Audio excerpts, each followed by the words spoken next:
All right, folks. So in today's video, we're going to take a look at the ever popular Talkpod A36 Plus, the A36 Plus.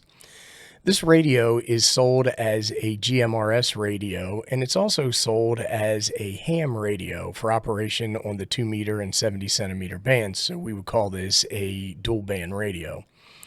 Some of the things that make it very popular are, first, its price point. It's about $59, $60 off of Amazon. The other thing is that you can see right here, it has a USB-C charging port, and that is a feature that a lot of folks have been asking for. And last, it has AM receive on the air band, and because of that, a lot of people want to get this radio or play around with it. In today's video, we're going to take a look at the spectral purity of this radio. Specifically, we're looking for spurious emissions. A spurious emission is a transmission that takes place on an unintended frequency. That is a frequency that is not the fundamental for which you are attempting to transmit. And there are certain rules and compliance regulations for spurious emissions. Any spurious emissions need to be 40 dB below the fundamental. We're going to test that with a spectrum analyzer. But they also need to be below negative 16.02 dB, or as referenced in the FCC specification, 25 microwatts. So let's get this set up and we'll take a look. I almost forgot to mention that I was contacted by the folks at Talkpod, and they asked if I would review this radio for them. I like to do radio video reviews, so of course I said yes. What that means is they sent this to me free of charge in exchange for this video review. If you're the type of person who gets triggered by things like that, you might want to go watch some cat videos. Here's our test setup, or test configuration. We have the Talkpod, and it is going into a series of attenuators which will suppress the signal by 50 dB. We're accounting for that in our TinySA. So that way we get an accurate representation of the output of this particular device. I have two of these in series. One is for 10 dB and one is for 40 dB. The signal will come out the antenna port, it'll come around, and it will go into our TinySA. Using the USB-C connector on the TinySA, we'll be feeding this into our computer using some software to capture the screen to make it easy to read.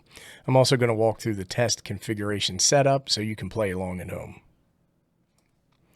Okay, we're set up and you can see the screen of the TinySA on my PC screen. I'm going to take a look at the Talkpod real quick, and you can see that we will be transmitting on 14652, and I'm going to set this to low power. So you can see right here, let me get out of the way, there is an L designating low power.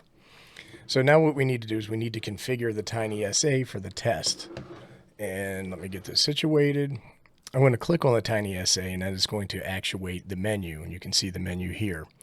And I want to click on measure, and once I do that, I'm going to pick harmonic. It is going to ask me for an input frequency, and I'm going to go 146.52 megahertz. Okay, now that that's been set up, what I want to do is I want to come over here and I want to go to display, and I'm going to draw a line, and I'm going to do this at negative 16.02 times 1.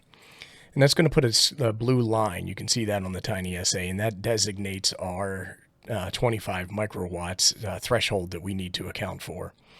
The next thing I'm going to do is I'm going to activate the menu. I'm going to go back to the top menu, and I want to go to level, and then I'm going to select external gain, and I'm going to go negative 50 times 1.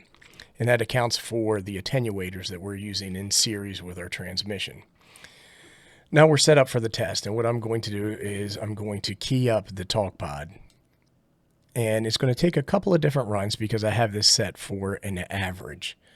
So while the TinySA sorts this out, averages the signals that it's reading, we can see right out of the gate that we do have harmonics or spurious emissions that do exceed our blue line, and that's probably not so good. We're just going to give this another second to sort itself out. Okay, and I believe it sorted itself out. And you can see our fundamental at marker 1, and it's saying 146.8, and that is just something to do with the data points and the size of the sweep. It's nothing to be worried about. But what we can see is our second harmonic is a delta harmonic, and that is only negative 0.46 from the fundamental. It's supposed to be negative 40 from the fundamental. So that's a fail. And the third harmonic that we see on here is negative 38.6, which is also a fail. And our fourth harmonic is negative 35, negative 36, give or take. And that would be a fail. Also, all of the harmonics are above the blue line of 25 microwatts or negative 16.02 dB. And what that means, folks, is that this radio is not legal for use on the amateur radio bands. Now, what I want to do is I want to go back in and I'm going to change this from low to high power, and I'm going to run the test again so we can see if there's any difference there.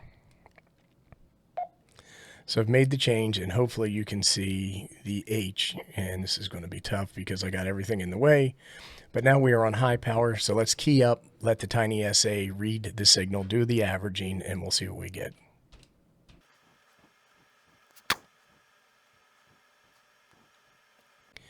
Okay, and that should give us some readings that we can take a look at. So when we take a look at this, what we can see is that our fundamental is at 33.8 dBm, which is to be expected on a 5-watt transceiver like this. When we take a look at the second harmonic, it is only 6.3 dB. It says dBc, and that is in comparison to our fundamental. Again, it's supposed to be negative 40, so that is a fail. The third harmonic is negative 20, so that is a fail. Fourth harmonic is negative 32.2, which is a fail. Fifth harmonic is negative 38.2, which is a fail. And again, all of these harmonics are not suppressed below the 25 microwatts that they need to be, or negative 16.202 dB. So again, that fails. And so on the 2-meter band in high or low power, this radio is not legal for use. What I want to do now is I'm going to change this up into the 70 centimeter band just for fun. We're going to take a look at the spurious emissions there. There is no FCC ruling or regulation for that. Okay, we are set for low power, and we are on 432.1 megahertz. I need to adjust the TinySA to account for the frequency change.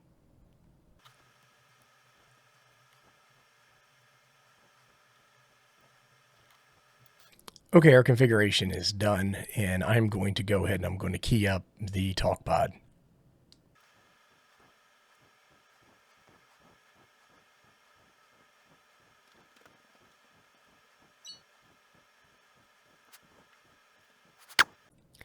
Okay, so what we can see here is that we have some spurious emissions, likely not harmonics. Sweep time is taking a lot longer because we're looking at a much larger range. When we take a look at these spurious emissions, it's more likely a result of some of the mixing that takes place in the final stage of the output of this device, but it's not the same harmonics that we saw in the initial part of the test. And this is likely due to better filtering, as this radio seems to be certified from the FCC on Part 95E, which is a GMRS certification. It does not have a ham radio certification. And that likely is the result of, as a result, it's why you're seeing a little bit cleaner test here. But again, you do see some spurs on there. That's really it, folks. That's what I wanted to show and what I wanted to share. If you have any questions, comments, suggestions, or recommendations, go ahead and post them below, and I'll do my best to respond. Thanks for watching.